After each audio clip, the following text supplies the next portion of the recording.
할렐루야. 음력으로 새해를 맞이합니다. 새로운 음력으로 맞이하는 한 해, 하나님의 새로운 은혜와 새로운 복이 성도 여러분과 여러분의 가정과 일터 가운데 가득하시기를 기원합니다. 아멘. 앞에 있는 아름다운 꽃과 같은 밝은 미소로 인사하겠습니다. 첫 번째 인사말은 새해 복 많이 받으세요. 인사하겠습니다. 새해 복 많이 받으세요. 한 번 더 인사하실 때 손을 잡으시면서 다시 시작합시다. 인사하겠습니다. 다시 시작합시다. 새해를 시작하면서 많은 사람들이 결심을 하게 됩니다.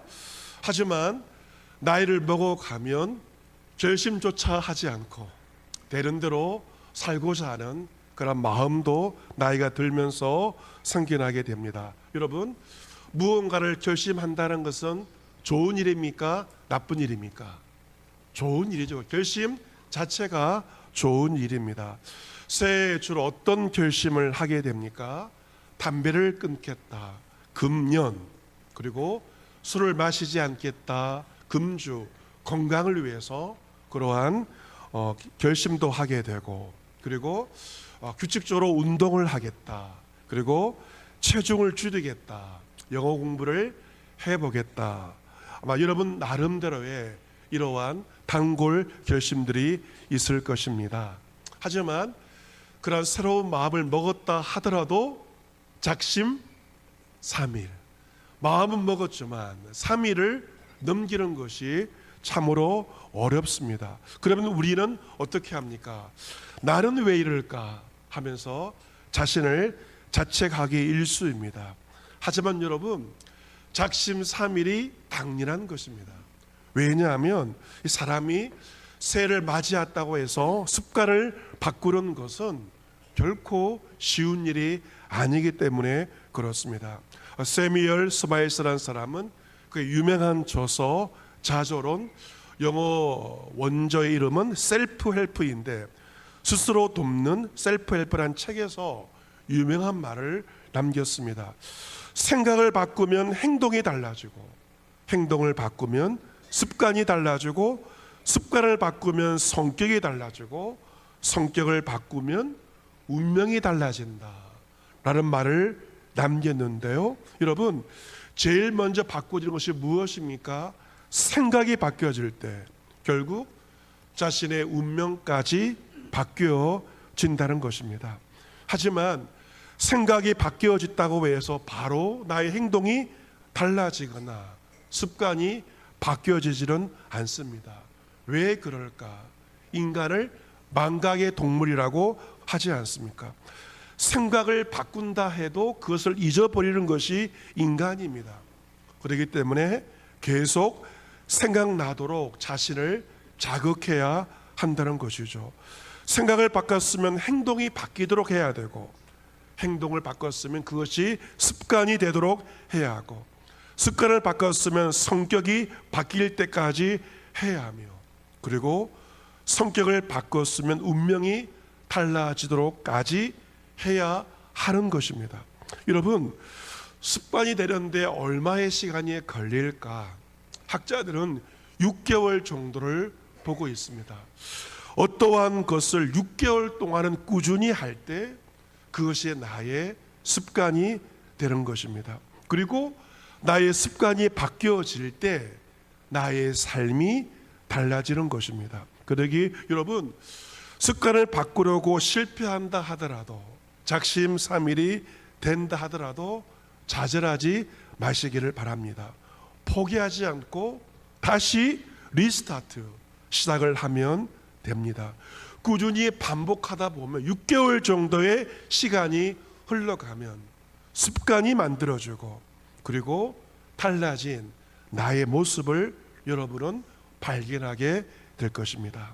그렇다면 하늘의 부르심을 받은 거룩한 형제들인 우리가 가져야 할 습관들이 무엇일까? 히브리서 3장을 통하여 살펴보고자 합니다. 그것은 히브리서 3장 1절에 있는 것처럼 우리가 믿는 도리의 사도이시며 대제사장이신 예수를 깊이 생각하는 것입니다. 같이 해보겠습니다. 예수를 깊이 어떻게 해요? 깊이 생각을 하는 것입니다. 여러분은 지난 한 주 예수님을 어떻게 생각하셨습니까? 아마 한 번도 예수님을 생각하지 않은 분이 있을 것입니다. 그런데 성도들은 예수님을 생각할 때 어떻게 해요? 깊이 생각을 해야 합니다. 예수를 깊이 생각한다는 것은 예수님에게 우리의 생각을 맞추는 것입니다. 예수님에게 나의 생각을 고정하는 것입니다. 그렇다면 예수님의 모습은 어떠한 모습일까? 히브리서 3장에서 예수님의 성품을 신실함이라고, 예수님을 신실한 분이라고 표현을 하고 있습니다. 구약의 율법을 받은 모세가 하나님의 집에서 신실한 것처럼 예수님은 자기를 세우신 하나님에게 신실하였다라고 기록되어 있습니다. 여러분, 신실함과 성실함의 차이가 무엇일까요? 신실함이란 하나님 앞에서의 한결같음을 가리킬 때 신실함이라고 그렇게 말합니다. 모세가 하나님의 온 집에서 종으로서 신실하였다면 예수님은 하나님의 집을 맡은 아들로서 신실하신 것입니다. 우리가 하루의 삶을 살아갈 때 예수님을 깊이 바라보고 깊이 생각할 때 우리는 예수 그리스도의 신실함을 닮게 됩니다. 주님을 닮는다 무엇입니까? 주님의 성품인 신실함을 닮아가는 것이 주님을 닮는 것입니다. 여러분, 이 신실함을 다르게 표현하고 있는데요, 끝까지 굳게 하는 것이 바로 신실함입니다. 같이 해보겠습니다. 끝까지 굳게. 언제까지요? 끝까지. 그리고 그 끝까지 굳게 하는 것, 이것이 바로 신실함입니다.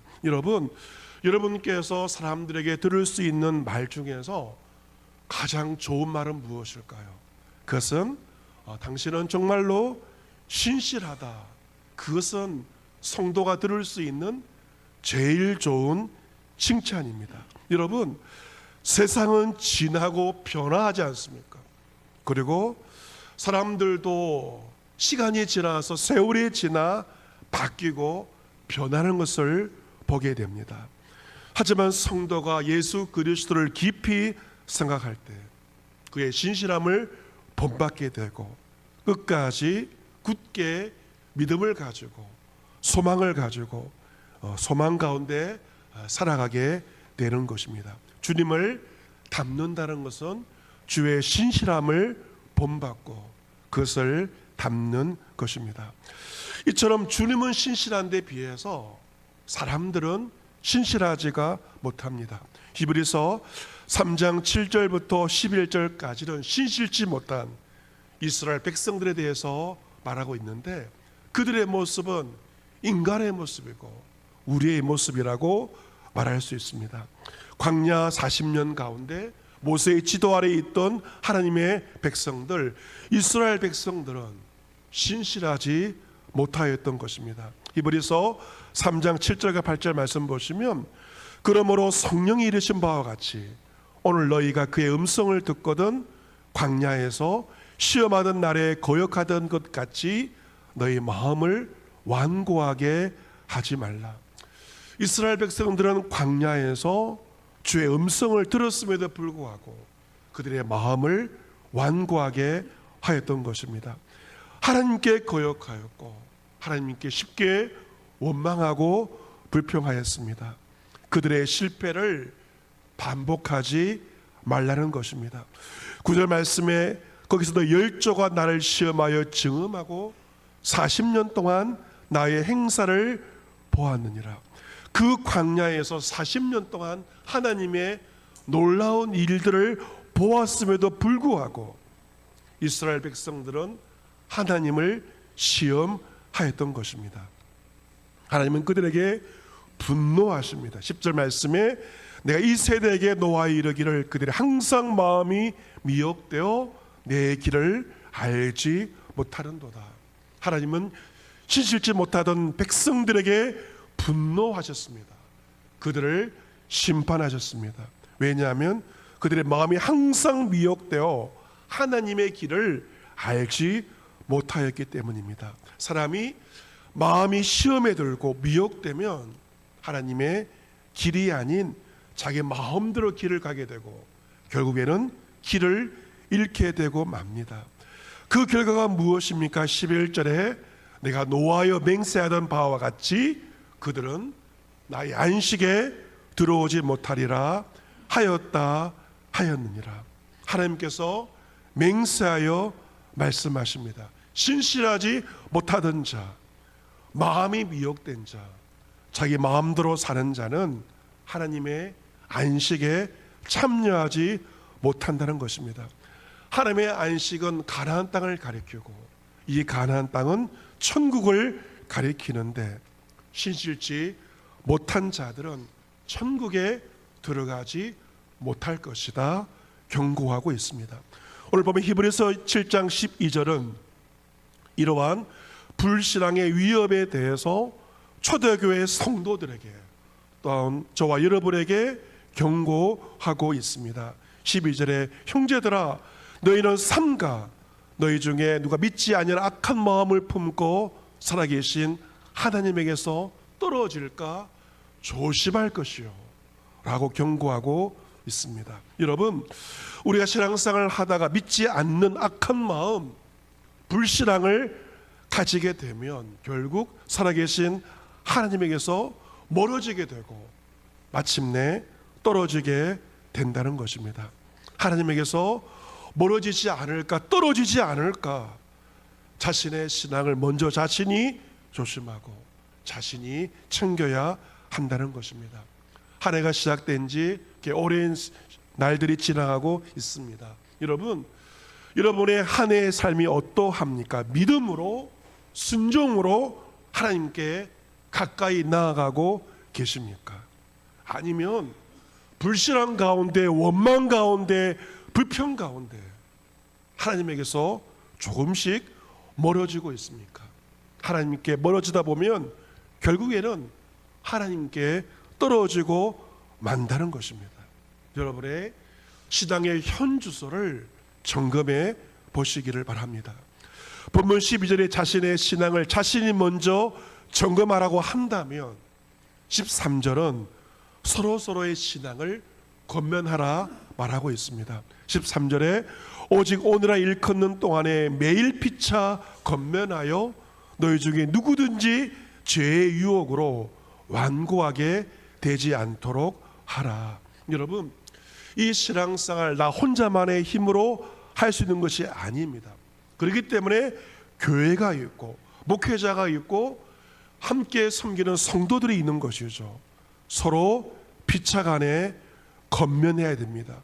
죄의 유혹으로 말미암아 내 마음이 딱딱해지지 않도록 하기 위해서 서로를 챙기고 서로 간에 권면하여야 합니다. 부부 간에 남편과 아내 간에 서로를 피차 권면해야 됩니다. 그리고 부모와 자식 간에 서로를 권면해야 됩니다. 목회자와 성도 간에, 성도와 성도 간에 피차 권면해야 되는데 언제 권면하는 것인가? 매일 피차 권면하라. 하루하루 매일매일 서로의 신앙을 점검하고 권면할 수 있어야 합니다. 그렇기 때문에 누군가의 권면을 통해서 죄의 유혹을 이겨낼 수가 있고 완고하지 않게 되는 것입니다. 부모의 권면이 있을 때 자녀는 죄의 유혹을 이겨낼 수가 있고 신앙생활을 잘 감당할 수가 있습니다. 성도와 성도 간에 서로를 관심을 가지고 돌아오며 권면하여야 합니다. 먼저는 내 자신이 나의 믿음을 간수해야 되고 서로가 서로를 돌아보아야 한다는 것입니다. 본문 14절에 우리가 시작할 때 확실한 것을 끝까지 견고히 잡고 있으면 그리스도와 함께 참여한 자가 되리라 말씀하고 있습니다. 예수 그리스도를 처음 믿을 때 확신한 것, 초심, 그 믿음을 끝까지 견고히 잡아야 한다는 것이죠. 같이 해보겠습니다. 끝까지 견고히. 언제까지요? 끝까지. 그리고 견고히 나의 믿음을 잡고 있을 때 그리스도와 함께 참여한 자가 되는 것입니다. 여러분, 여러분의 초심이 그대로 유지가 되고 있습니까? 아니면 초심을 다 잃어버리지는 않았습니까?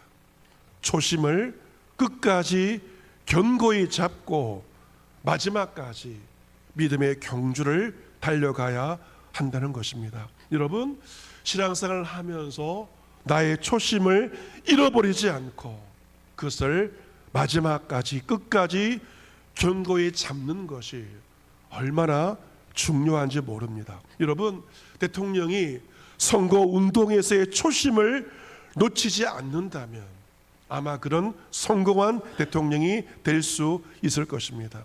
국민을 위한다는 초심을 놓치는 순간 실패한 대통령이 될 수밖에 없습니다. 마찬가지입니다.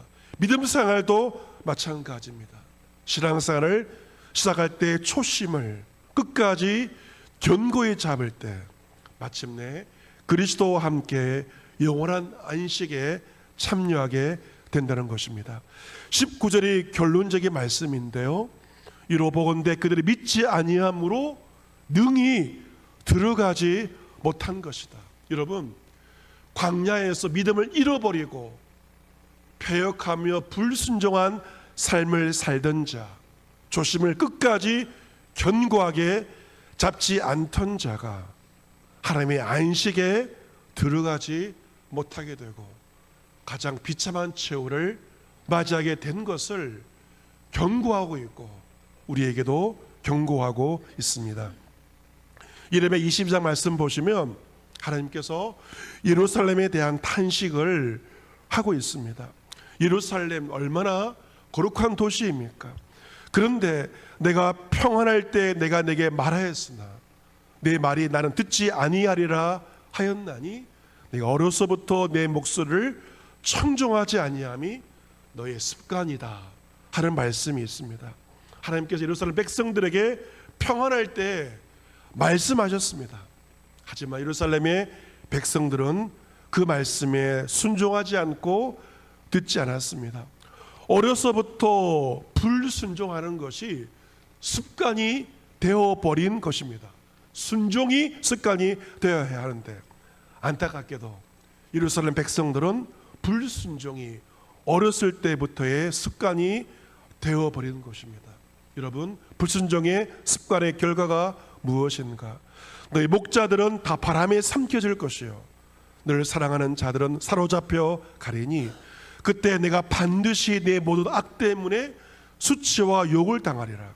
여인이 해산한 고통 같은 고통이 내게 임할 때 너의 가련함이 얼마나 심하랴. 여러분, 이처럼 불순종의 습관을 가진 예루살렘 백성들에게 하나님의 심판이 임하게 됩니다.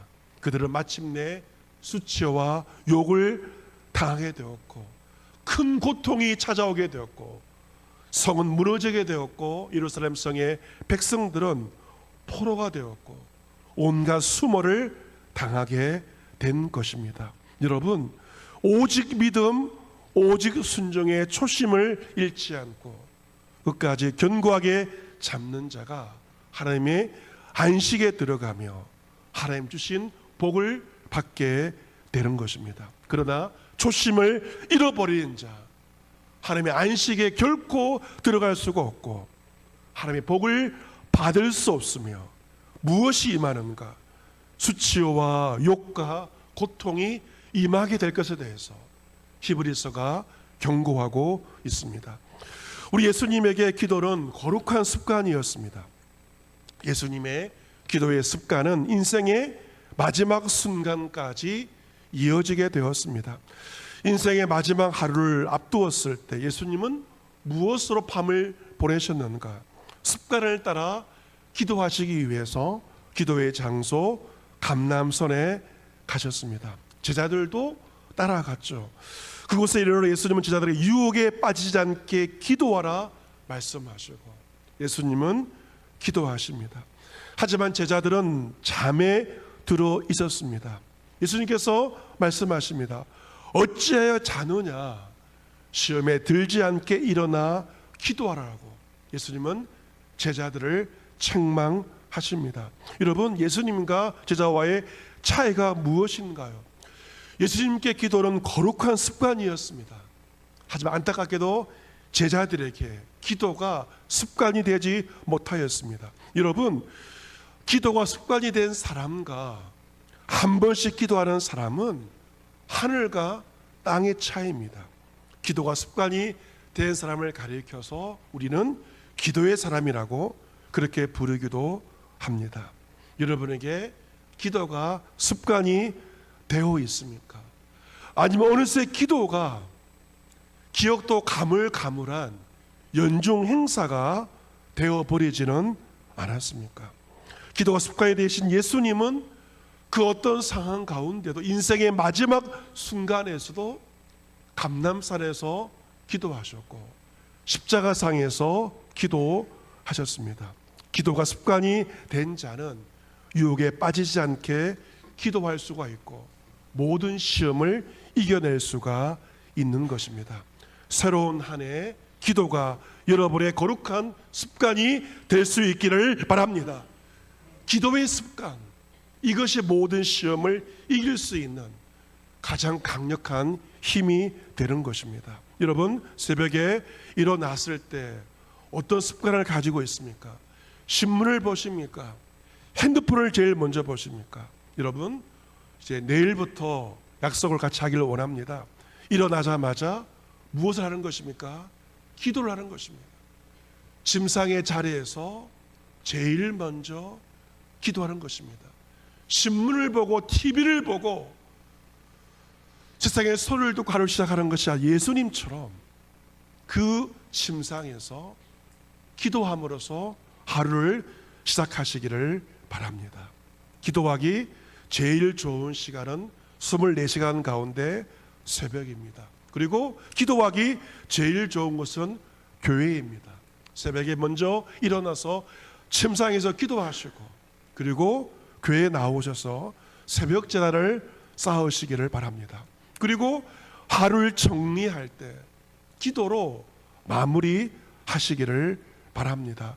핸드폰으로 시작하고 마치는 하루가 아니라 기도로 시작하고 기도로 마무리하는 매일의 삶이 될 수 있기를 바랍니다. 할 수 있습니다.